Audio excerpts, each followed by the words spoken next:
After hearing the news that Vinesh Phogat is disqualified, I am shocked and I am disappointed also.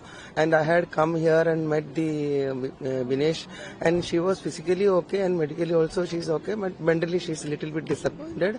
And whatever yesterday night, our support staff, her support staff and our support staff all are with her to reduce the from weight from increase to 2.7 to 50 kg. So they were trying their best, and even I am here to village because I have to be with other athletes also, those who are going to participate today, and get them to be in the track. I think yesterday whole night doctors and all not slept, and they have done their maximum to be in, for Vinesh. So I think doctor will explain or yeah. I think. So what I'll do is I'll just give out a short statement, I think that will clarify things. So I think what's important to understand is that all wrestlers usually participate in a weight category that's less than their natural weight. This gives them an advantage since they are fighting with less stronger opponents. Now this process of weight cut involves a calculated restriction of food and water, and we also involve a lot of excessive sweating, which is done with exercise, with sauna, with steam, and thereby we achieve that weight cut prior to the morning weigh-in. Now this weight cut causes weakness and causes some amount of energy depletion, and this is really counterproductive to participation. And hence for participation we do need to then restore energy with some amounts of water and some amounts of energy foods. So you can see this is a fine balance. If you can reduce your weight, you're going to be fighting with less stronger opponents, so most wrestlers prefer that. But at the same time, you have to have a strategy which, you are going to be able to get back your energy with enough water depletion, with enough water restoration and food.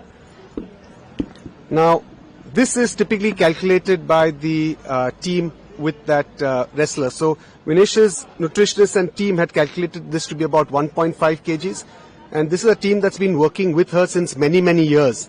And she's extremely comfortable with that team, and this has actually worked with her in the past. So she took in that 1.5 kgs, which is necessary for her to be able to fight those 3 bouts.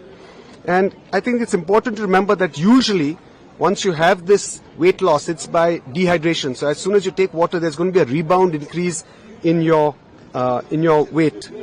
And during the bouts, because she had 3 really difficult bouts, she did need to have some amount of water, because you do want to rehydrate, because otherwise it's going to be medically a problem to participate. So you do require some amount of nutrition and some amount of water. Now her post-participation weight at the end of the semi-finals in the evening was found to be 2.7 kilograms more than the allowed weight. And the team and the coach started off their usual process, which is of course limitation of water, no food, and you start off with the whole process of sweating it out. And typically, you require some amount of time for that, but unfortunately we didn't have too much time. We had just 12 hours. So the whole night, the entire team, went ahead with this whole process of trying to reduce her weight, putting her in a steam and sauna, making her exercise, and whatever was medically possible, we tried our best to try and get that weight down. And when she couldn't sweat anymore, we even had to go to some drastic measures like cutting off her hair, and they wear a vest, so we shortened that vest, so even a few milligrams if we can reduce, we tried. And despite all of this, at about 7:15 to 7:30 is the weigh-in, and we wanted to try the best, so we got her weight done right at the end at around 7:29. It was unfortunately 100 grams over 50 kilograms. If we maybe had a few hours more, we could have achieved that 100 grams, but we just didn't have that time. Now, once she was disqualified, then the question was, as a precautionary measure, we do need to rehydrate her. And the best way to rehydrate an athlete is by giving an intravenous fluid. So we gave her a few intravenous fluids. She started eating and drinking. She's passed urine, and she's otherwise perfectly normal, physically and medically. We've got her blood tests done just as a precautionary measure. We always do that. That's a routine. And those blood tests are also okay. And Vinesh, of course, has interacted with IOA President Dr. Mrs. P.T. Usha. And, she's told her that, look, physically and medically I'm okay. But, of course, undoubtedly she's disappointed. This is her third Olympics. She was really keen to try and do something for the country. But because of this 100 grams has been disqualified. Dr. Bajiwala, this is woman one for Delhi team. I just wanted to ask because she has fought in this victory earlier also, and this happens to all across the world. She's not the only athlete or only wrestler who has come through this process. Has it happened? I mean, this time has it happened for the first time with her, or do you have any precautionary measures so that it doesn't happen to other wrestlers? I mean, somebody has to take some responsibility about it. See, I think we need to remember that every human being is a little different. Every human being is going to be a little different from weight loss. Males are different from females. Age makes a difference. All this makes a difference. What's also important to remember is that usually you have a normal or a natural weight, and that's your normal natural weight, and you can cut that down. And typically, till February of 24, she was participating in the 53 kilogram weight. So normally an athlete or a wrestler like her will be about 55, 56 and will go to the 53 weight, and that's the normal sort of process. And she was very comfortable with that process. But from February, because that category had already been occupied, and as you know, if only one wrestler from a country can go into one weight category. So since that weight category was already taken by another wrestler, she had two options. Either she cuts her weight down tremendously and tries to go to the 50 category, or she goes a weight up. But if she goes a weight up, she's going to be wrestling with much stronger athletes, and she felt that that would be of no point because she's not going to be successful there.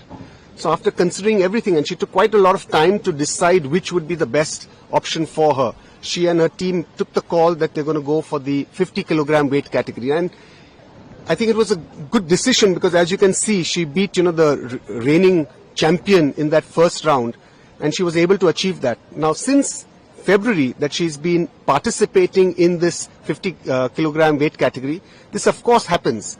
Now, athletes, when they're training, you don't want to keep them at 50 because if they are below their natural weight, there's a high chance of injuries taking place.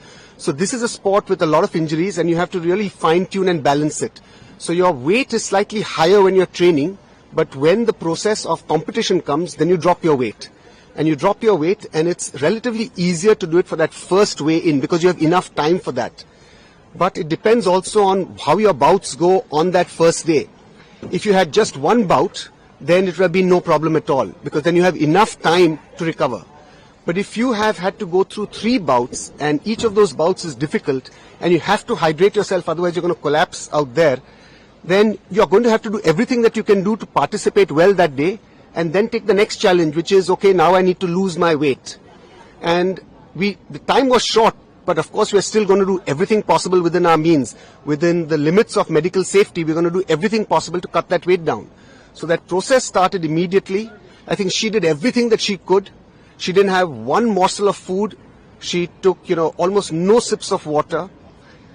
And her entire team, which has been doing this in the past, was taking care of this whole process. Of course, all of us were there to support her and to just medically make sure that everything's going off well. If we had a little more time, I'm sure we'd have had it. Unfortunately, time just fell short, and we just didn't have enough time to get that 100 grams out of her. So when you say medical Yes. parameters, Yes. how close was she?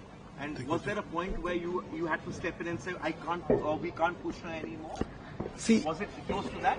well, we are all human beings, and we have a limit and a capability of doing some amount of exercise. So when you have to sweat it out, if any of you exercise, you'll know that most of us will exercise for an hour or 2 hours. A really good athlete may train for 3 or 4 hours. But if you have to try and sweat it out for 6 hours, 7 hours, 8 hours, there's a limit to human endurance. So you're trying to sweat it out. You're trying to do it with a lot of other equipment that makes you sweat. You've got your heat covers and all that going on. And so we have to keep monitoring her. So our main aim was to monitor her and make sure that she's perfectly all right, because medically that comes first. Participation, of course, is important, but at the same time, medically she needs to be okay. And so while medically monitoring her, fortunately, everything was okay. This is a process that she's done day in, day out since many, many years. She's been an Olympian. This is her third Olympics. She's been doing this process. So she's been, accustomed to this. And fortunately, medically, of course, everything was okay. Ma'am, there's been a lot of talk about appeals and protests. The WFI has also written to you, WW, but we are just 4 hours away from the final bout starting. Is realistically there any chance of any sort of change in the decision that has already taken place of Vinesh being disqualified? Actually, they'll go on rules only, but we have done from our part, we have done our best through through that wrestling federation, and then even I am going to meet the World Wrestling Federation president also just now. Doing our best. Ma'am, you said initially that you have spent time with her, but how is she doing mentally? Mentally, how is she? Has she sort of been able to get back to how she was, or it's very devastating for her, and you have psychologists and everyone around her at the moment? So I met her and she was so strong, na? That is why she could do there, and even from there also she's strong, but she's done her best, I think, to reduce the weight, what I felt best, but even for hair also they have cut, no? So doctor Pardiwala, और हम क्या कर सकते हैं कि आगे ऐसा कुछ नहीं हो? किसी को तो रिस्पांसिबिलिटी लेनी पड़ेगी. See, every human body is different, and you can try the processes again and again and again, and that's what training is. कि अगर आप train कर रहे हो, you train yourself, you train yourself, you train yourself, so that when the day of participation comes, you do well. So the same way, a supports team also does the same process. They train the body, train the body, train the body, that every time, you could achieve that same result. But as you know, many people train so well, they achieve their personal best in training, but when it comes to participation, sometimes the body may not be, for many variable reasons, able to achieve that, because of how different the human body is for everyone else. So the same thing here, that you can do that whole process of weight loss multiple times, and multiple times that whole process may have worked. But if time is sometimes short, it may not necessarily work. So what are her options? So her options are that when she is competing these difficult bouts, she doesn't take fluid and she doesn't take something that's going to give her energy and lose the semi-final, or think that let me get my semi-final done. I need enough strength, enough hydration at least to go through my semi-final bout, and then I'll work towards what comes after that. And so that's the approach that she took, and medically that's the correct approach. And I think that if we just had a little more time, unfortunately we just didn't have that time. So if say, in the future rules were made where you have enough time, it's not 12 hours that you have to do a weigh-in, but you have say 16 hours or 18 hours, I think it becomes easier for us as medical support staff to achieve that goal. Doc, was there a condition? Has she never encountered a situation like this before? Would Vinesh have known her? I mean, was there a situation that Vinesh didn't know her body very well, how much weight she could cut in the space of 12 hours? Or did this just come about suddenly? I think whenever something like this happens, this has happened last night. We've been up right from 10 o'clock when this process started, and all of us have been doing this whole thing throughout the night. I think it takes some time before we can analyze the situation, audit, and try and see what are the processes that we can do that are going to make it better. This right now is the gold standard, but is the gold standard good enough? Can we do something better? I think we'll need to assess, analyze, and we haven't had the time to do that as yet.